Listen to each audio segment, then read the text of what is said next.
Why do some people retire with financial freedom and others struggle and scrape just to get by despite making similar income before retirement?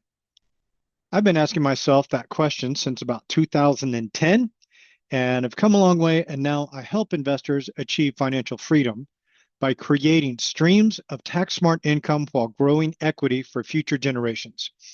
Hello, everyone. My name is Brad N. Reed. I would like to encourage you to be good. And by good, I mean get out of debt, achieve your financial dreams, and give generously to your community. Welcome to the Financial Fountain of Freedom, episode number 14. Today we are covering market analysis. So, oops, I forgot to update this slide, but this one down here, July 15th, is the market analysis. July 29, we'll talk about operator vetting, and then we will get into underwriting. So I am building a four-stage process, so stay tuned. But step one will be how to be good. And by good, I mean get out of debt. That'll be for free. But just how to build a budget, how to get a will. But I won't be giving legal advice. How to pay off your debts and in what order. Stage two is about mind, body, and spirit, how to improve your mental powers, how to stay focused in times of fear, and how to get what it is that you want. And of course, also some of how to identify what it is that you want, because if you don't know what you want and you get it, how do you know that you got it? Yeah, rewind that one if you want to. Stage three is where we are today. It's about dominate, achieve your financial dreams, invest for success. And then stage four is how do you give generously to your community, but not give so much that it doesn't stop growing, right? How do you give generously, but keep your wealth growing? I see this many times. Some people will come into a whole lot of money and they will give every single dollar of it away and it's spent instantly. But what if you could give money that provides seeds so that other people can grow an investment farm where they can build financial fountains of freedom and then it continues to live on forever? What if you could give a financial gift that would live past your lifetime? That's what I want to do. All right, folks, this is not financial advice. This presentation is for education and hopefully entertainment only. Should you need personalized financial advice, please seek someone that is competent and licensed in your area. This presentation does not contain or constitute any offer to buy or sell any security, investment advice, tax advice, accounting advice, or legal advice. Folks, be very, very careful who you take financial advice from. In the last month, I have uncovered two gurus that are big fat liars, that they present themselves as wildly successful investors and even investment teachers, and they're not. So I don't want you to take financial advice from me either. That's why I'm doing this series. I want to teach you how you can do your own analysis, whether it's stocks, whether it's real estate. We're going to get into a little bit. I'm going to cover very high level oil and gas and private equity. But this is not financial advice. Do not ever take financial advice from me. I will tell you what I'm doing, when I'm doing it, where I'm doing it, but you choose to join or wait for the next opportunity. I'm just one of those people I found out today. I had suspicions, but I don't know. I'm a little heartbroken. And the other one is, I don't know if I'd say world famous, but certainly does talks and newsletters and is interviewed around the world. And yeah, is not good at investing. So, what I want to teach you is how you can build your financial freedom. And that is going to start with your money mindset. That's why the mindset portion that I will be building is so important. If you go look at books about investing, at least half of them are about your mindset. They are not about your strategy. I want you to calculate your desired rate of return, and you need to account for inflation, and that's what this calculator does. I have come across many TikToks, YouTubes, Instagram videos, whatever, that gives you all this great advice on how your kids can be millionaires by the time that they hit age 65. And folks, if you think $1 million is going to be a lot of money by the time your kids hit age 65, you do not understand inflation. You need to go back to episodes 2 and 3 and 3.5 and revisit that whole thing about inflation. In 2026, the median income is $100,000.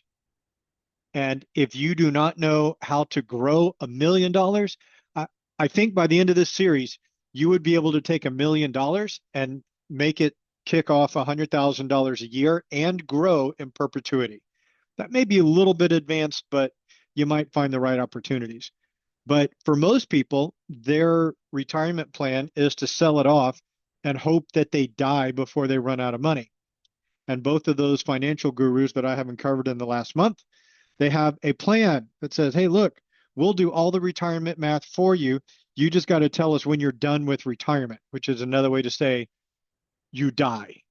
That's not how retirement should be. So if I haven't said it already, if you're not aware, this financial fountain of freedom, the way I am designing it, if everything goes as expected, and yeah, that just made God laugh.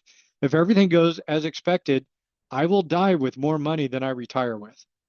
And I want that for you and your generation as well. Okay, step 1, work on your money mindset. Step 2, calculate the rate of return that you need to outpace inflation and achieve your financial dreams.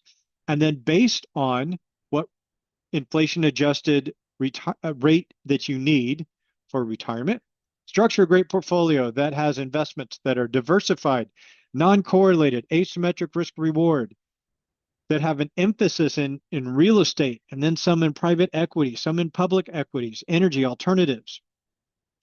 And then make sure that it serves your need for cash on cash and equity growth.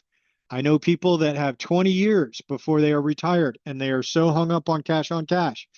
And I'm trying to explain to these people, you don't care as much about cash on cash because it's in a retirement account. You want equity growth.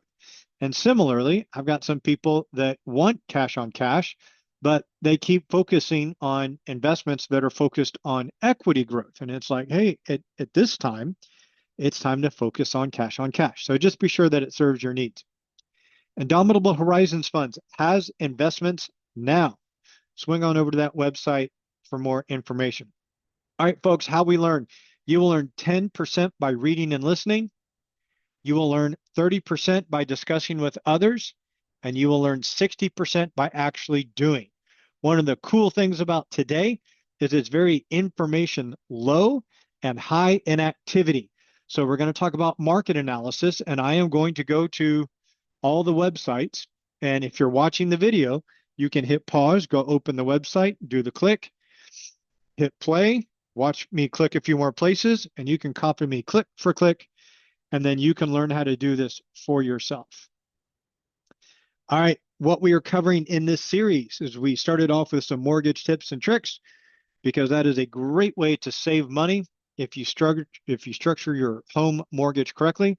We got into stock market education. Oh, and I want to share with you that Bijan, Sam, and I have been back trading a strategy from January 2019 through COVID, through the ups and downs since COVID, to July 17th, which is this coming Friday. I'm assuming it's going to work.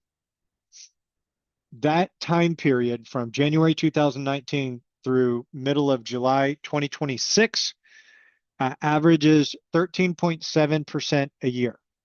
Maybe that's good, maybe that's not, but we are going through the back trading and hopefully can bring something to y'all soon. This module is about multifamily knowledge, and we talked about valuation last week. We're going to talk about due diligence, the M part of MURAL there this week. And then we'll talk a little bit about private equity and energy before wrapping this up, I think somewhere November, maybe December of 2026. All right, why do most of the wealthiest individuals, why do they have most of their money in real estate? Because most types of real estate, certainly multifamily, commercial multifamily, will give you cash while you hang on to it. You can force the equity bump. We call it force appreciation. You can control the equity or various aspects of it. And shelter is a basic human need. This invention of AI and robots that is going to revolutionize our lifestyle in the next 3 to 5 years, people will still need a place to live. Properties are valued based on the net operating income. I'm going to skip ahead on this. The value of a property is the net operating income divided by the cap rate. Some of what we're going to talk about today is how do you learn the cap rate? But the strategy is to control the net operating income and to buy an apartment where you see opportunities to increase the income and or decrease the expenses. When you do that, your net operating income goes up, the value goes up. There's also lots of tax benefits. I'm not a lawyer and I'm not allowed to pay to play one on Zoom or YouTube. So talk to your accountant, talk to your lawyer. But the richest families in the United States invest the bulk of their money into real estate because there are some awesome tax rewards and they change, feels like every couple of months. They've certainly changed every election cycle for a while now. All right, how do you know it's a good deal? Because you do due diligence. That's what we're going to talk about today. So Indomitable Horizons has a filtering process we call MURAL. Market analysis, underwriting, both the operators and the math on the business asset. Risk analysis, what could go wrong and what are we going to do about it? Alignment, does the operator make money with you or does the operator make money from you? There's a difference. And then legal, is the structures set up legally? And it's been amazing how much I have seen in the last year or so where the operators make money before the investors make money. And I've seen one actually about 3 months ago where a very experienced operator set up a bunch of illegal relationships with his investors. So our tagline in Indomitable Horizons is that we filter, we invest, and then you build your portfolio. So if we filtered it and we've put our own money into it, maybe you want to also. And then you get to choose how much you allocate to which investments. All right. So today, the M in MURAL is market analysis. And the reason market analysis comes first is that if I don't like the market, I don't really care about anything else. I want to look for a market that is growing, that's got solid workforce, diverse industries, good economics, good, what else? Good employment. And I want to be sure that the commercial multifamily asset that I'm looking at acquiring is a good mix for the location that it's at. And so one thing that I need to know is the cap rate. I can look at the financial documents to determine the net operating income, but the cap rate is going to depend on the city, where in the city, and the type of asset that we are looking at. So what I do is I determine the cap rate when I'm going to buy something. And then when I'm trying to figure out what it's going to be worth when I sell it, I add 0.1 point for every year that I'm going to hold it for the cap rate. Basically, that's a way to say it will be less valuable when I sell it with the same net operating income. But as I've told you before, my plan on every asset is to increase the net operating income. So it's basically just a safety factor where I add 0.1 point to the cap rate for every year I'm going to hold it for the exit, not for the entrance. Okay, 2 websites that I use. One is called Loopnet.com. The other is Crexi.com. Go ahead and start pulling those up on your computer. What I'm looking for is there a market when I'm going to turn around and sell this thing? There are some communities I've looked at, and there may be 1 apartment for sale. There may be 0 apartments for sale. And if my plan is to buy this thing, force appreciation, and sell it, I need to be sure that there's an active market for selling the property, or else I may have to hold on to it for a long time. I want to know what the cap rate's on comparable properties now so that I know how to value it now. And then I can also somewhat predict what the cap rate's going to do in the future. If the town is growing, if jobs are stable, the cap rate is likely to stay the same or decrease. If the town is cratering, if there are people fleeing from the town, crime is running rampant, income is dropping, then the cap rate might go up a tremendous amount, and then that would hurt me trying to sell this property at the end. I also want to get a rough estimate of the price per unit, and we can get all of that from Loopnet and Crexi. Let's go play. All right, looks like I got to do it this way. Okay, Loopnet. I logged in already. Let's pick a town. How about Indianapolis, Indiana? That's where I live.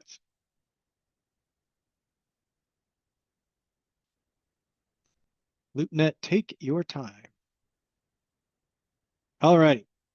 It defaults to all the businesses. Yours might say for lease. Mine says for sale. Change it to for sale if you need to. Then I'm going to click over here where it says all filters. I'm going to click on where it says multifamily. And I'm going to click garden, high rise, low rise, and mid rise. Typically, these are your normal apartments. Gardens are like 1 story. Low rise maybe 1 or 2 stories. It all depends on the realtor that is putting the apartment up for sale and is listing it with the service, what they click. But a dormitory is more like a college dormitory. There's not a big market for those. In manufactured homes, that's not what I'm talking about on this webinar. So garden, high rise, low rise, mid rise, and then click search. And there is just a handful. Now, one thing that I noticed not too long ago is that this little guy is an 8% cap rate, not too far from my house. And it looks like a pretty nice apartment. They said that they've recently done a whole lot of CapEx. I'm going to look into this one. But going back to Indianapolis, the first thing I want to see, is there an active market in Indianapolis? And yeah, there's 8 apartments for sale right now. That's pretty good. I'm going to go over here and click the sort and say sort it from the highest cap rate down to the lowest. And I see 8, I see 7, I see 6. And I will tell you, especially these 3 very close to downtown, these are probably selling at like a 4 to 5% cap rate, which is why they don't list it, because that's kind of nuts. It's really hard to get forced to well, I should say it depends on the property. So some of these you may have to do the cap rate formula manually. And remember, if you know the listing price and you know the net operating income, you can use that to calculate the cap rate. So this is how I use Loopnet. The next one is Crexi.com. I am already logged in. Let's look at Indianapolis as well. Some markets are more popular on Crexi. Some others are more popular on Loopnet. So I always like to look at both. I'm going to make sure this one in the upper left says for sale. All types, I want to change that to, where is it? There's multifamily, not student housing, not single family rentals, not RV parks, apartments. I'm going to click that. I do not know why one showed up in Florida, but this one says there's 24 apartments for sale in Indianapolis on Crexi. So that's an even better market than what Loopnet showed us at 8. And you can see the locations here. Scroll through these if you wish. There's a neat little button here that says export results. And when you click that, it will download a file over here. And my computer tends to take a long time. I'm not an Excel fan, but you can see you get it all in Excel so you can do your own formulas. So there's lot size. Here's number of units. Realize that anything that is 4 units and under, like that one, and that one, and that one, those are residential. Those do not count as commercial. So I would want to remove those. I do have some cap rates that are listed here. I could take averages of that. Looks like it would be about a 6 point something % cap rate. That's about right for Indianapolis, especially where some of those were showing up on the map. So that is Loopnet and Crexi and how you can determine the number of properties. Is there an active market? I would say yes. The cap rates, I would expect low 6s and 5s. The price per unit, oh, we didn't look at that. But if I come over here to Crexi, that one's 150, 67, 58, 80, 129, 130. I could do a mathematical average and I'd probably get somewhere around 100,000 per unit for Indianapolis. Our deals transacting at what cap rate? Yeah, we just talked about that. Low 6s, 5s. And it also tells you, can you sell it at exit? And yes, you can, because we have an active market here in Indianapolis and it is growing. All right, city data. Let's take a look at citydata.com. That is this one. Nope, this one. City-data.com. I am going to click this one up here where it says cities. Come to Indiana. That search feature used to have some bugs in it. And from Indiana, I'm going to scroll down and find Indianapolis. Oh, I didn't show you what we're looking for on city data. So let me switch back over. From city data, I want to see, is the town growing? Is it stable? Or is it shrinking? If there's a rapid decline and I can't explain it, hard pass. So I have seen towns where the population is decreasing because there is so much business, there is so much expansion in the town that people are pushed to the suburbs. So in that case, a population that's decreasing, I might actually be considered a good thing because I buy my apartment on the outskirts or maybe in a suburb, and it's a good thing. But if it is going down and I can't understand why, I will pass. Basically, I have seen some cities where the situation has just been bad for a long time. Jobs are leaving, companies are leaving, and usually what happens in those towns is the affluent residents leave first, then the middle class leaves second, and it just leaves non-tax paying or low taxpayers left. And it becomes more and more difficult the longer you hold on to that apartment. I had someone call me about 6 weeks ago and say, Brad, please help me find someone to buy my shares in this apartment in this town. And I was like, ooh, I know that town. That town did not pass my market analysis. And she said, I know, mine either, but I did it anyway. And I need help. I need out. So that's just one example of why market analysis is so important. All right, after population growth, I want to look at the median household income. Is there a good median household income? Is it high? Are there people that can pay rent? Is it likely, if the town is growing and already has a good median household income, there's a good chance that I can increase rent as the town continues to grow, and I can continue to make more and more money and force appreciation for my investors. I also want to see that there is a significant gap. Oh, it's not on the slide. I want to see that there's a significant gap in the price to rent versus buy a home. I guess that's what this one is. Median household income by neighborhood. In city data, I can zoom in to the neighborhood level to make sure that the property that I am acquiring matches the income in the neighborhood.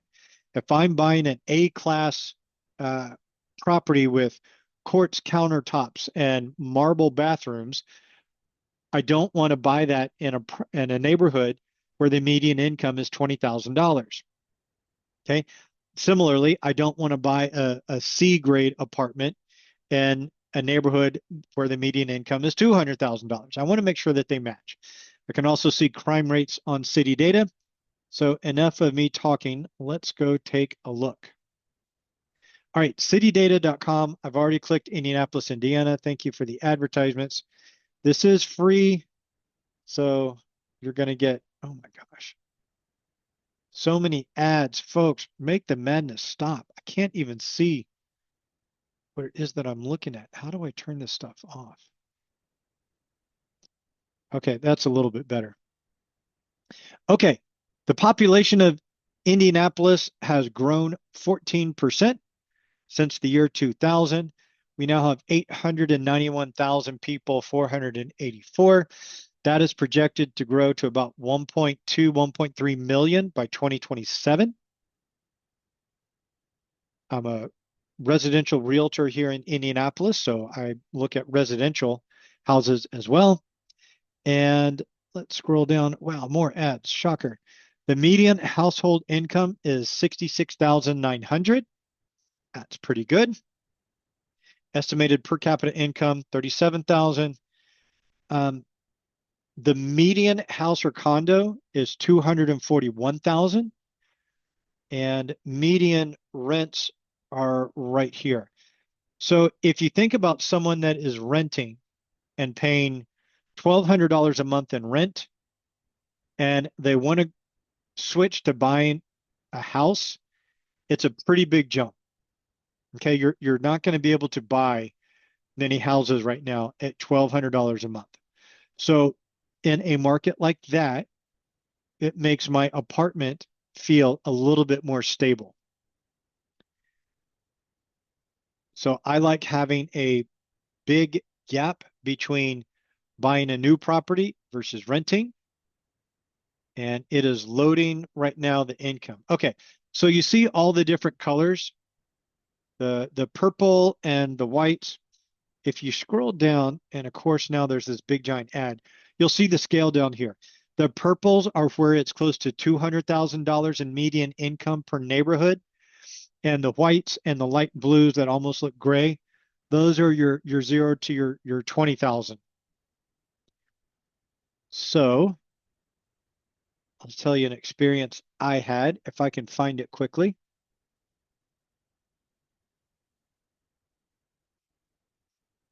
Man, these ads, you're killing me.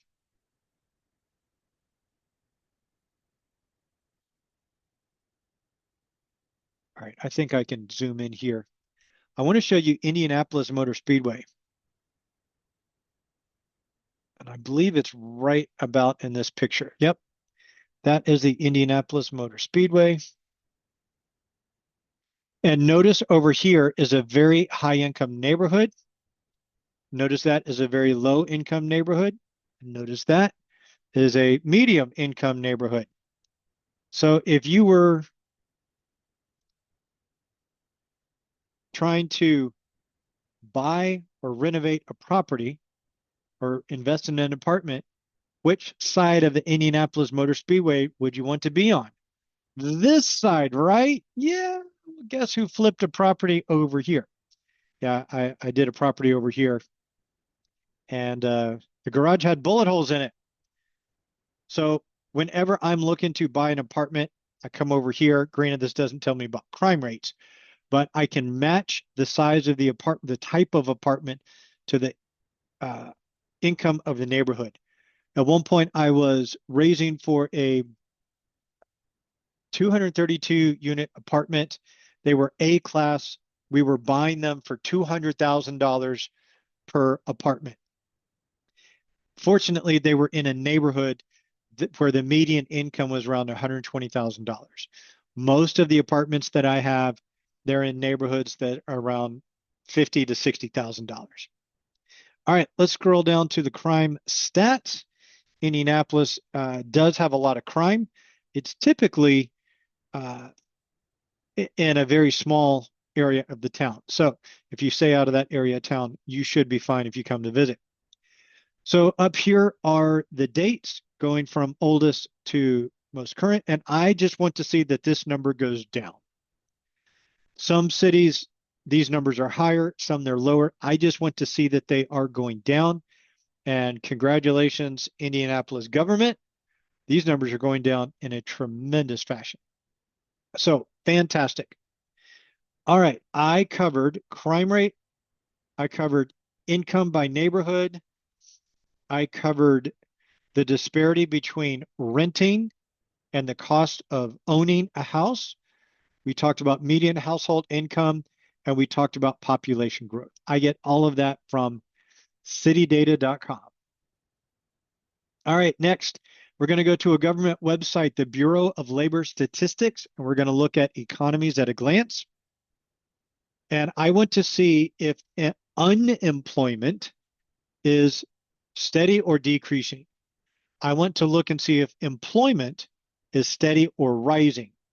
Those can be two different things, and it's kind of confusing.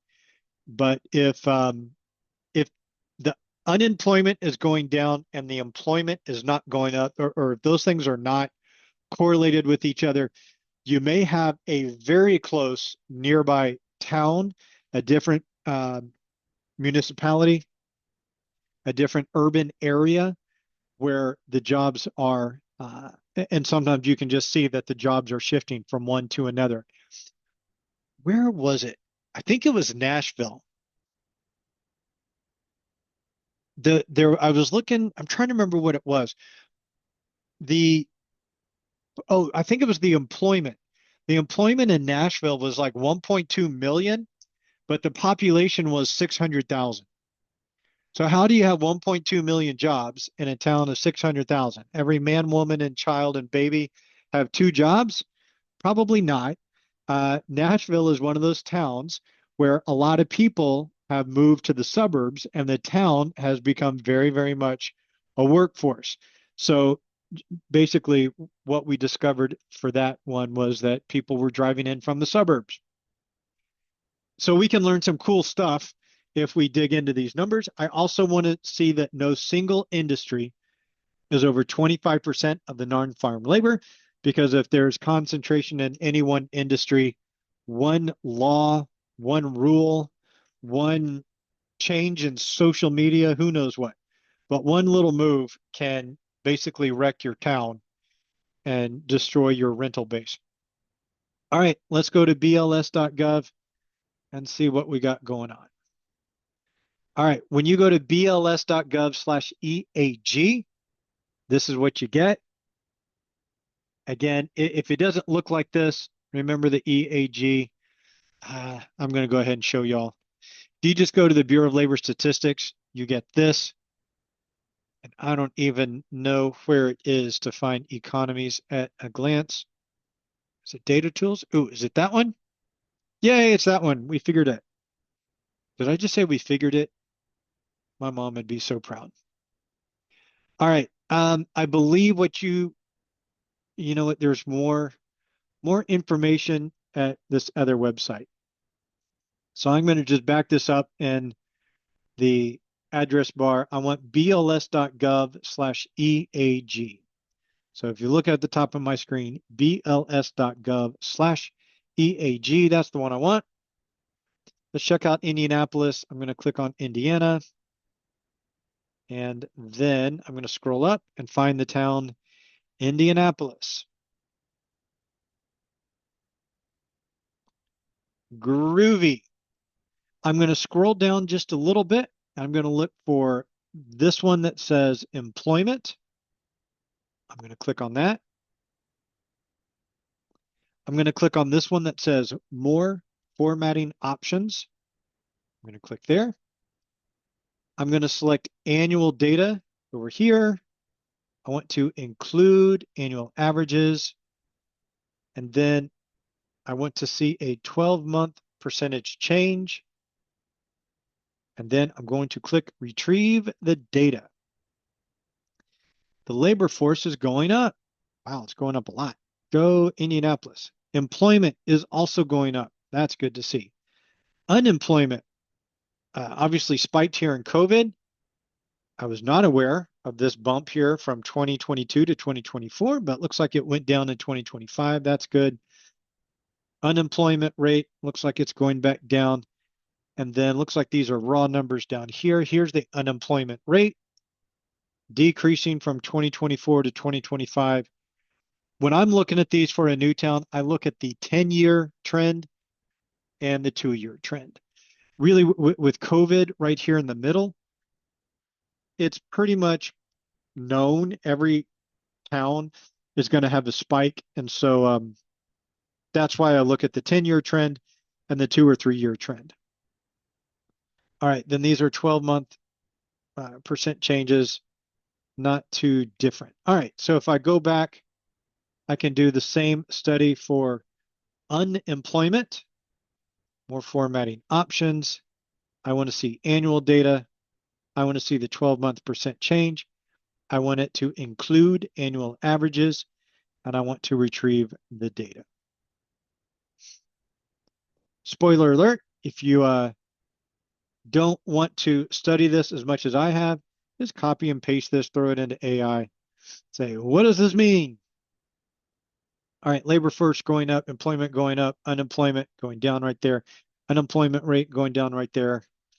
Here's more unemployment numbers. Unemployment rate looks the same. Is this the exact same as it was before? We get some different numbers here. Click around, get what you want. But for me, it looks like employment looks great for the future in Indianapolis. Unemployment did have a hiccup in 2024, down in 2025. Now let's come down here to where it says non-farm wage and salary employment. If I look at this total non-farm here, I can go across and I can see that in May of 2026, we had 1,176.5. I'm assuming those are in thousands. So Zoom won't let me pull up my calculator down there. I'm going to get the calculator on my phone. Say 1176.5 times 25% times 0.25, and that gives me 294.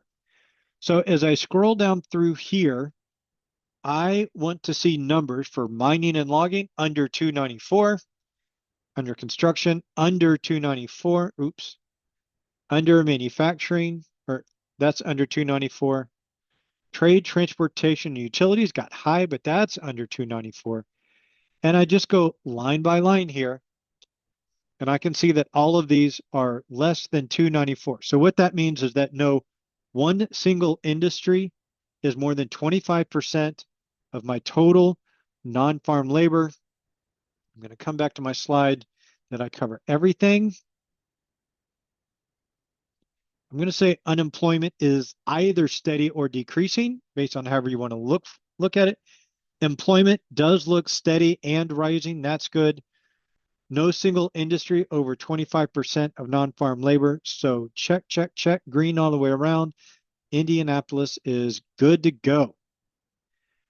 Okay, last website to look at is Rentometer or Rentometer. I don't even know how it's pronounced, but I think I usually say Rentometer.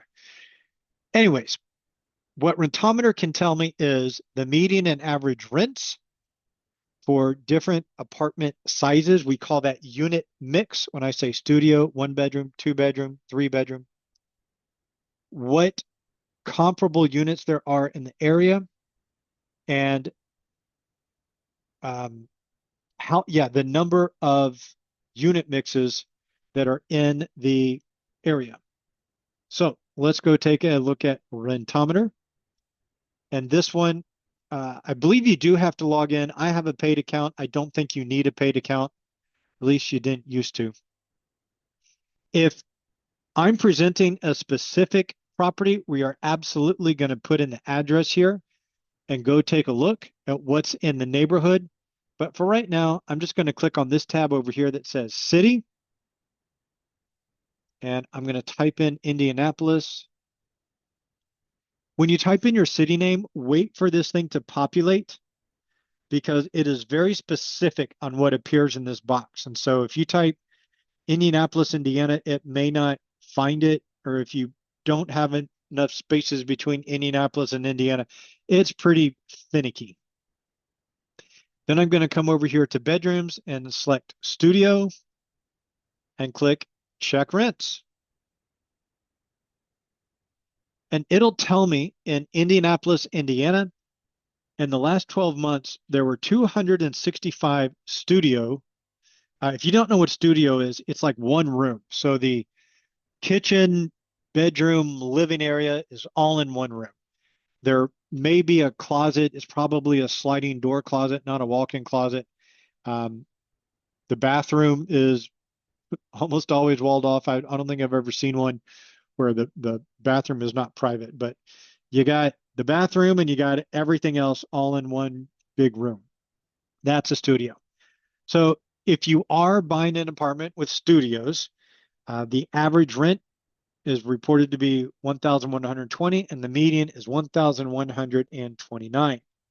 If you're a statistician, you look at these numbers. If they're far apart, it's telling you something. All right. And I also am looking at where these are. These are kind of spread around. Not as many downtown as I would have expected. These are over by the airport. Interesting. Okay. So next I'm going to click edit my search and go back, change studio to one bedroom, check rents.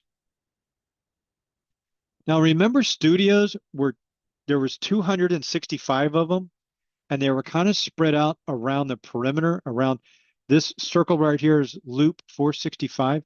Notice one bedroom apartments, there's 985 of them. So if I want to rent a unit, I would much rather be renting one bedrooms than studios. And basically, I'm not buying an apartment where it's mostly or all studios. And I also noticed that a lot of these one bedrooms, they are inside the loop. And interesting down in Greenwood here, this is US Highway 31, 4 along there.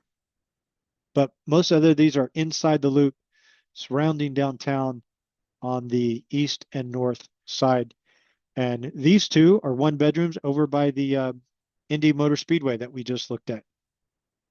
The average is $1,177 and the median is $1,125. And that seems shockingly, excuse me, shockingly close to the studio apartments. So the studios are usually smaller and cheaper to buy. So if you like the idea of having studios and trying to get the same rents as a one bedroom, that's on you. I'm not going to go for that. All right, two bedrooms. Check rents. It says try that again. All right. Two bedrooms. Check rents. Come on, Rentometer. All right, here we go. Whoa, look at this. Okay, two bedrooms. There's 992 two-bedroom apartments that were rented in 12 months. And look at this rent bump from studios to singles to doubles. $1,448 on average, $1,350.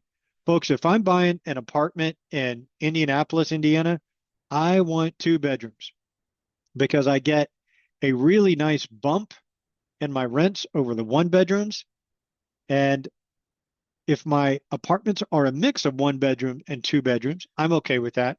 But I really don't like studios. Remember, 265 studios, 900 and something one bedrooms, 900 and something two bedrooms. That just says for a town like Indianapolis, studios are not very common. Remember the studios were along the perimeter of the city. One bedrooms were a lot on the east side and north side. The two bedrooms seem to be a lot on the south side.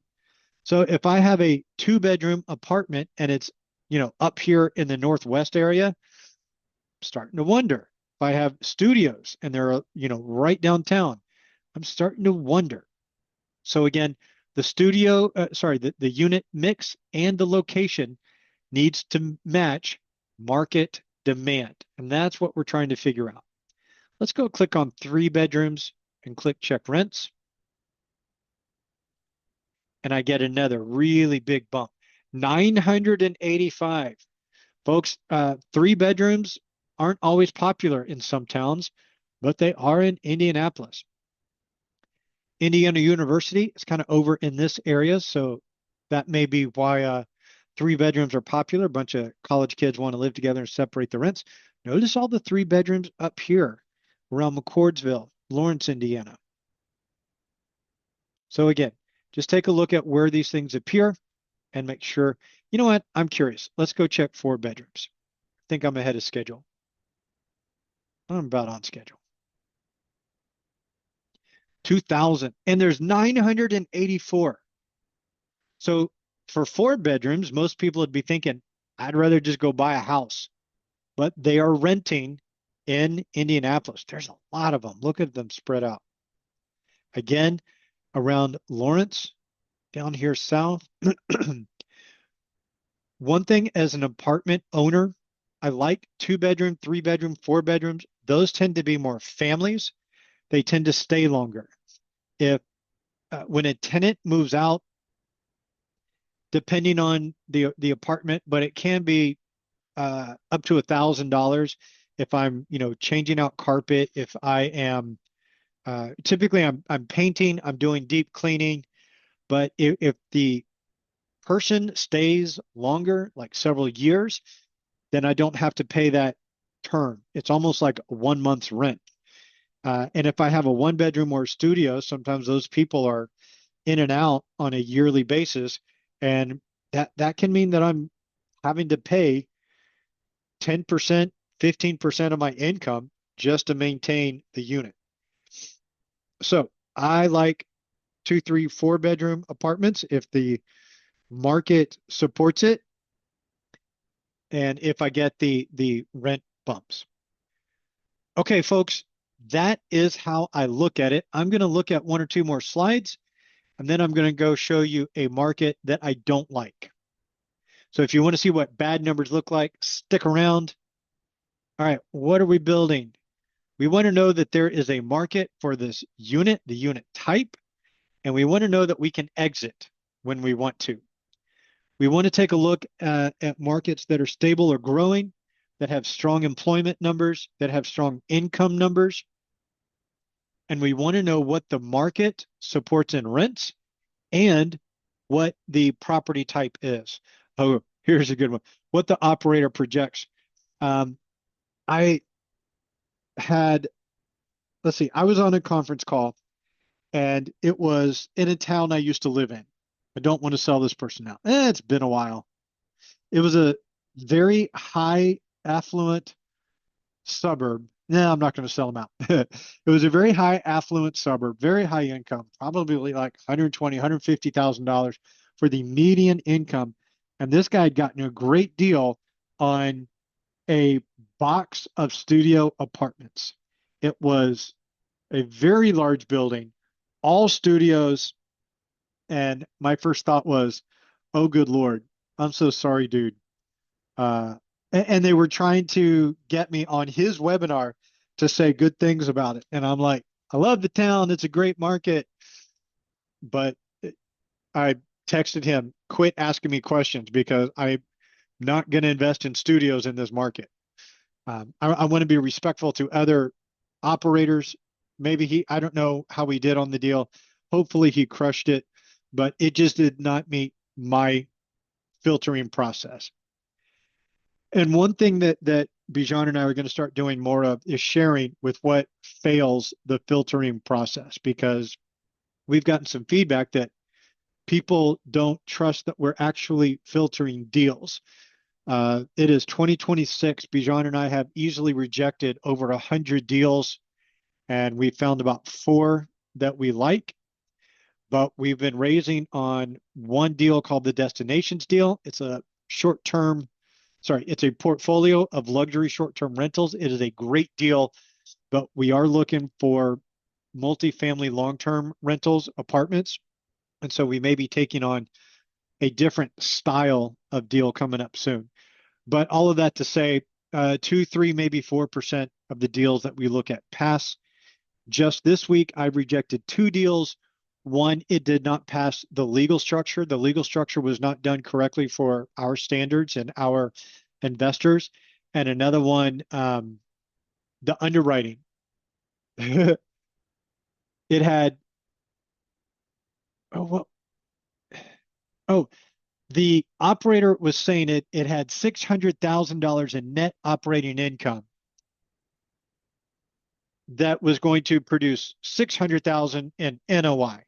Folks, most of these apartments, when they're a mess, when there's opportunity for forced appreciation, the expenses are about 50%, maybe 45, maybe 40% of the net operating income. This guy thinks that I'm going to believe that his expense ratio is 17%. I don't even see that on solid long-term operating properties. This guy got this property in a foreclosure, and yeah, I'm not buying it. Anyways, the whole point is that Bijan and I are doing this mural process several times a week, and yeah, we're going to start sharing with you what we reject. All right. Oh yeah, that's that apartment I'm going to go look at. I'm going to leave that one open. Here's a town that I do not like to invest in that a lot of my partners do, and I don't know why. But for right now, don't come to me with with a deal in Cleveland. Or if you do, bring it. I want to look at it. And maybe I share with you why I don't like the Cleveland market. Okay, I'm on Loopnet and I am checking my filters and it still is looking at apartments that are for sale. There's quite a few that are selling. Holy smokes, that one's selling at a 25% cap rate. Value add 17 units with a 24% cap rate. 9.27% cap rate. Yikes. So these high cap rates mean a low multiplier. Remember, a 5% cap rate means that you pay like a 20-year multiplier. A 10% cap rate means you're paying a 10-year multiplier. This 25% cap rate means you're paying 4 years of net operating income. So I'm assuming there may be problems with it. Let me sort it high to low cap rates. Okay, 25. Nope, it just shifted. Oh, I hit low to high. Cap rate high to low. All right, 25%. Looks like that is at least 2 different buildings. So, oh, it's 6 different properties. 17 units at 6 different properties. These might be residential units. If they're 4 and under the residential and the math is completely different, watch out for things like that. All right, 11 residential units. Are these houses? 2 multifamily properties. All right, so hopefully a 5 and a 6, because if it's a 7 and a 4, oh, storefront.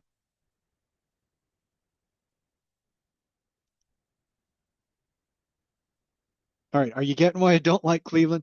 Okay, so it's units on top of some commercial units. That counts. We're good. That counts as commercial.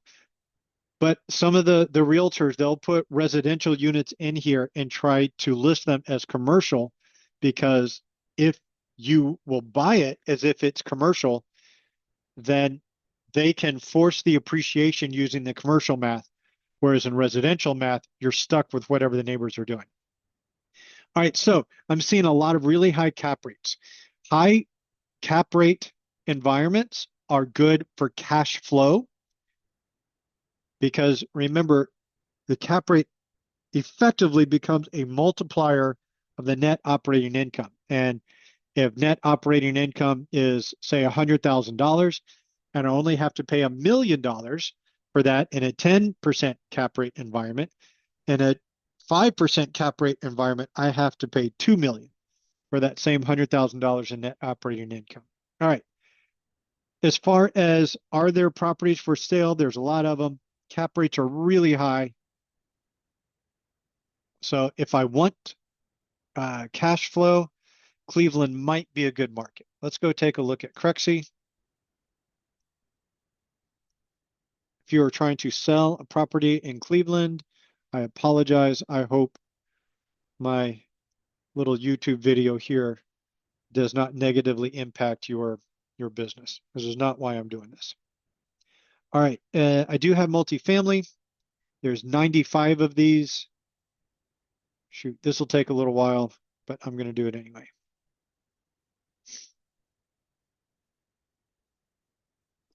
That was too fast. That's got to be Indianapolis. That's Indianapolis. This is Cleveland. All right, cool. That was pretty fast. So again, I'm looking at these cap rates. Some of these cap rates aren't 5.3%, 5.85%. I'm going to have a real hard time paying 6%, 5% cap rates in an environment that I just saw a lot of these apartments going for 8, 9, 10, 12% cap rates. So those may be overpriced, they may be a mismatch, or they may be the only 3 or 4 or 5 apartments that I would actually want to operate in Cleveland. I can see, let's see, oh, here's net NOI. So if you've got NOI and you've got asking price somewhere, you can calculate cap rate. Price per unit, quite a bit less expensive than in Indianapolis. So I could, Jesus, $16,000 per unit, $30,000 per unit. You may be having to put in some elbow work, some renovation value on that. So I can scroll down to here at the bottom and do an average and get the average price per unit in Cleveland. All right. Let's take a look at citydata.com. Come on, get me back up to the search bar. Oh, all you wonderful ads. All right, Ohio. There you are. Cleveland. Where are you at? You're on my screen. I'm just not seeing it. There it is. Cleveland, not Cleveland Heights.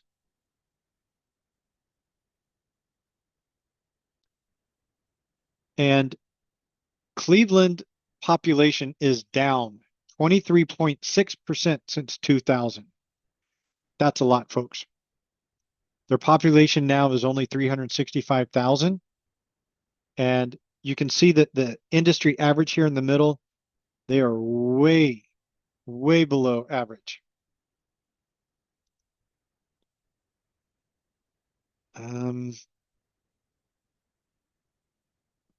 The median household income is 43,000. That's quite a bit lower than Indianapolis. Okay, here is something that you should really consider if you're looking to buy or sell an apartment building. The median house or condo is $100,000, but the median rent is $960. So that means there is not a big barrier to go from renting to buying in Cleveland. And that would be enough right there for me to not want to do an apartment in Cleveland. Let's keep going down here to the neighborhoods.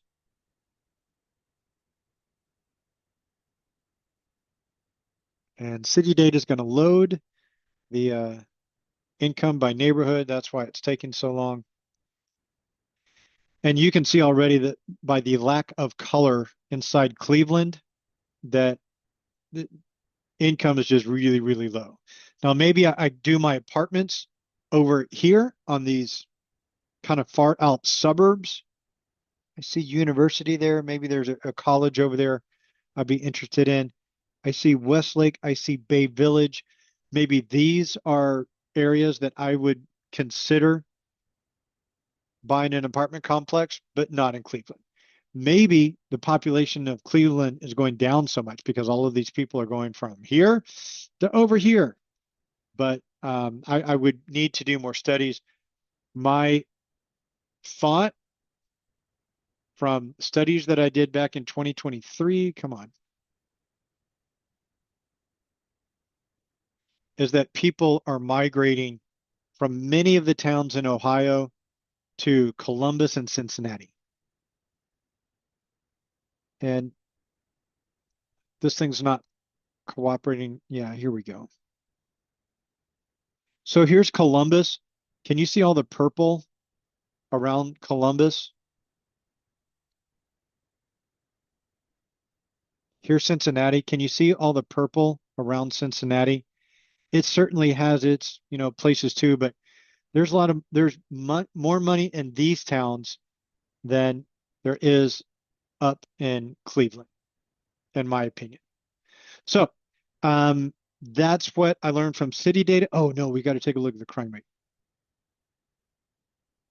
Now the crime rate is not as bad as the ads are messing it up. Come on. Oh, I can do this. Can I get to the edge? That's 2022. There we go. All right. Well, not as clean as I would like, but I'm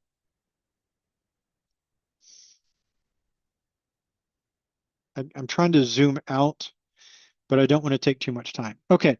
So over here 10 years ago, the crime numbers were in the 800s, 700s, back into the 800s. And then when I looked at this in 2023, there's an 800, there's an upper 700.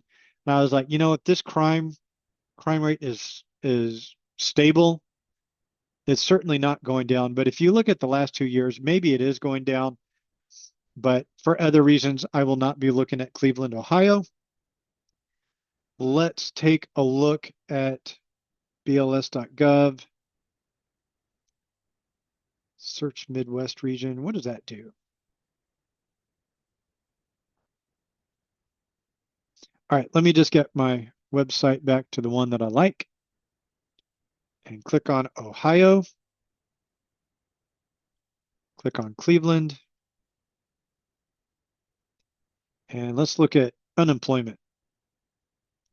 More formatting options, annual data, 12-month, include annual averages, retrieve data. So labor force is just now recovering to pre-COVID levels, or not even. Employment is just now recovering to pre-COVID levels. Look at this trail up in unemployment the last 2 years. Notice Indianapolis got better in 2025. Cleveland got worse. Unemployment rate is getting worse. Unemployment rate up to 4% in 2025. Labor force is not going up. Employment is not going up. And so these are more reasons why I don't like Cleveland. All right. Oh, non-farm wage salary employment. That says 1100. Let's just call it 250. If I scroll through down here, I'm looking for any number down here near 250. I don't see anyone.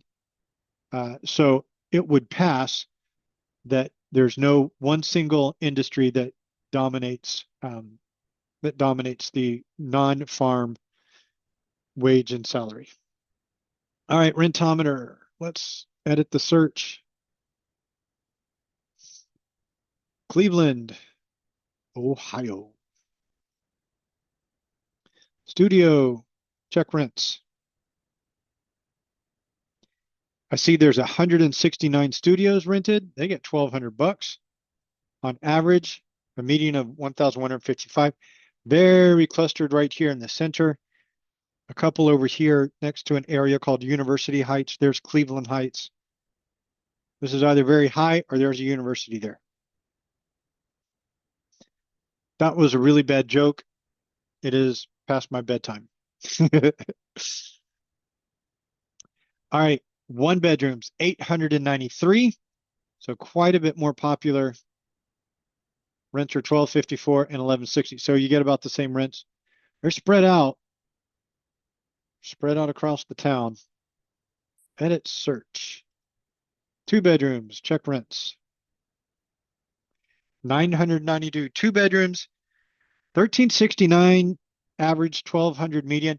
So not the big bump like I got in Indianapolis going from a 1-bedroom to a 2-bedroom, but they are more prominent, especially on this south and eastern area. If I remember correctly, as you move towards the south and the east, uh, especially the east of Cleveland, is where a lot of the higher income neighborhoods show up.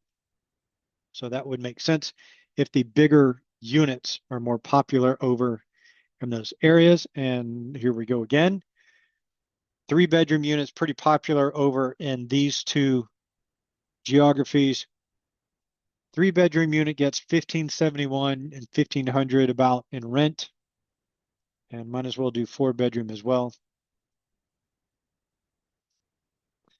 17 and 16. So not nearly the bonus that I get in Indianapolis, but Indianapolis is a lower cap rate environment, so that's kind of expected.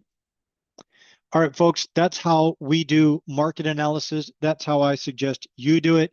If you have a place like Indianapolis that checks all the boxes and there's an apartment for sale and you want me to help you out with it, let me know. Let's see, it's only 9:06. I'm going to go ahead and wrap it up. If you want, we can do some more.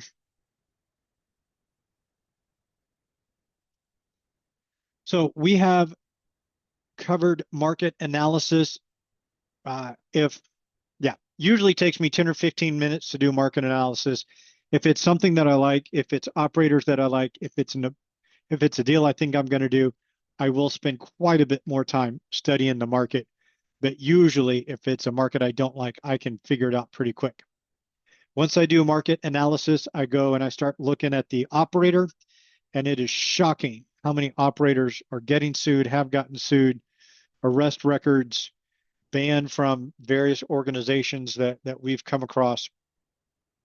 And many of these operators have 8-9-figure worth. Like, they're rich and they're completely doing it the wrong way. So if I can find out I don't like the market or I don't like the operator, then I don't care about anything else. If they pass both of those, then we go look into the numbers and don't just take the realtor's word for it. Don't just take the operator's word for it, but we get our own numbers. Then we do risk analysis. Then we check alignment. How does the operator get paid? And does the operator have an incentive to go all the way through the end of the deal and make sure it's good for me and make sure it's good for you, the investor, and that the operator gets paid in line at the same time with the investors. Then we'll do legal. That's the final L in MURAL. And then we'll have a summary session together on October 21st if we stay on schedule. And then we will jump into probably do private equity first in November and then finish it up with oil and gas. We'll see. Folks, start with your money mindset. Actually calculate the rate of return you need to outpace inflation, because $1 million is not all it's cracked up to be. Structure a portfolio that is diversified, non-correlated with asymmetric risk reward, with an emphasis on real estate, and then some in private equity, public equities, energy, and alternatives that meets your needs for cash on cash or equity growth. We have investments now. Remember, folks, that you cannot learn this just by watching the video or reading a book or listening to what I say. You got to talk about it with others. So come here live. There will be a registration link in the description box of this video, and actually do it. The next several, we'll be using a lot of websites. So click along with us. That's how you practice. That's how you get the repetitions and do it for yourself. All right, folks, thanks for being here today. Follow me on social media. Send me some messages. Give me some likes. That really helps our engagement. Reach out, connect, contact. Let me know how I can help you. And as always, folks, I will see you next time. In the meantime, trade on logic, not on hope. God bless you.